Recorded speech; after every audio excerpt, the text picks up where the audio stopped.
టొమాటోల్ని తెలుగులో ఏమంటారండి? టమాటా. నాకైతే అలాగే తెలుసు. మీకేమన్నా తెలిస్తే కమెంట్ చేయండి. అమెరికాలో చాలా రకాల టొమాటోలు ఉంటాయి. మన తెలుగు వంటలకైతే వైన్ టొమాటోస్ అని ఉంటాయి. అవి పర్ఫెక్ట్ గా సెట్ అవుతాయి. కానీ కొంచెం సైజ్ పెద్దగా ఉంటాయి.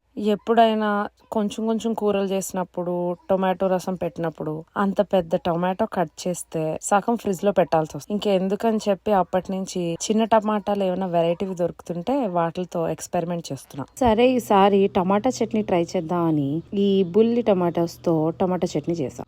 ఈ చట్నీ ఇక్కడ ఉండే మా ఢిల్లీ ఫ్రెండ్ నేర్పించింది, సునాక్షి అని. తక్కువ ఇంగ్రీడియంట్స్ తో చాలా టేస్టీగా ఉండే టొమాటో చట్నీ ఇది. చాలా ఈజీ అండి. ఒక బాణీ తీసుకుని దాంట్లో ఆయిల్ వేసి ఒక స్పూన్ ఆవాలు, కొంచెం ఇంగువ, ఇక్కడ కట్ చేస్తున్నాను కదా ఈ వెల్లుల్లిపాయలు, పచ్చిమిరపకాయలు, దాంట్లో కొంచెం పసుపు, ఇవన్నీ బాగా వేగుతున్నప్పుడు చిన్న చిన్న ముక్కలుగా కట్ చేసుకున్న టొమాటోలు బాగా మగ్గించుకుని చల్లారిన తర్వాత సరిపడా ఉప్పు వేసుకుని గ్రైండ్ చేసుకోవడమే. నేను ఇక్కడ గ్రైండ్ చేయడానికి ప్రీతి బ్లూ లీఫ్ మిక్సర్ గ్రైండర్ వాడాను. పెళ్ళైన కొత్తలో 2017 లో ఫస్ట్ టైం యూఎస్ వస్తున్నప్పుడు మా అమ్మగారు రాజమండ్రి వెళ్ళి అక్కడ కొని నాకు ఇచ్చారు.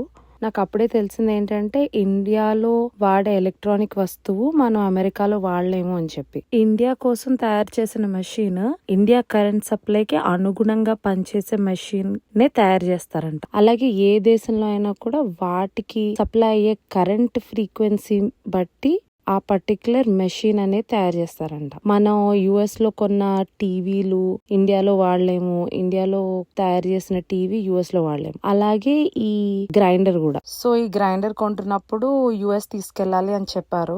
అలా అయితే 120 వాట్ 60 హెర్ట్జ్ ఉన్నది కొనుక్కోవాలండి మెషిన్ అని చెప్పి ఇది ఇచ్చారు. అంటే మా అమ్మగారికి కూడా వాళ్ళ అమ్మగారు అక్కడే కొన్నారు ఫస్ట్ టైం. సో ఎప్పటి నుంచో తెలిసిన ఎలక్ట్రానిక్ షాప్ కాబట్టి మనకి అంత వివరం చెప్పి ఇచ్చారు.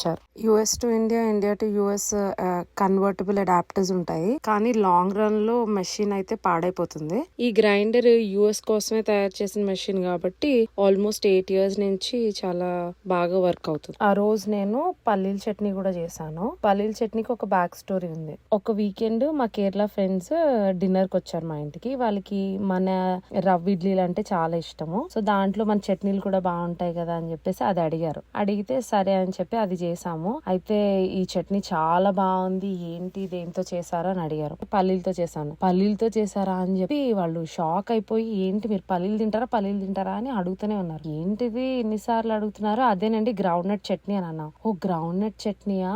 పల్లీలు అంటే మా భాషలో మలయాళంలో బల్లని అర్థము, మీరు బల్లులు తింటారేమో అని అనుకున్నాము అని అంటే ఇంకా ఒక్కసారిగా భయంకరంగా నవ్వుతూనే ఉన్నాము మేము ఆ నైట్ అంతా తలుచుకుని. సో ఈ పల్లీల చట్నీ చేయడం చాలా ఈజీ. ఒక బాణీలో ఆయిల్ వేసుకుని పల్లీలు వేసుకుని కొంచెం జీలకర్ర, పచ్చిమిరపకాయలు, వెల్లుల్లిపాయలు వేసుకుని కొంచెం వేపుకున్న తర్వాత పల్లీలు బాగా వేగిన తర్వాత చల్లార్చుకుని గ్రైండ్ చేసేటప్పుడు కొంచెం చింతపండు, ఉప్పు వేసి గ్రైండ్ చేసుకుంటే సరిపోతుంది. సో ఆ రోజు నేను ఊతప్పం చేశాను. గురువారం నైట్ టిఫిన్ చేస్తాం మేము. సో ఆ రోజు ఊతప్పానికి ఈ టమాటా చట్నీ అండ్ పల్లీల చట్నీ చేశాను. Please share, like and subscribe.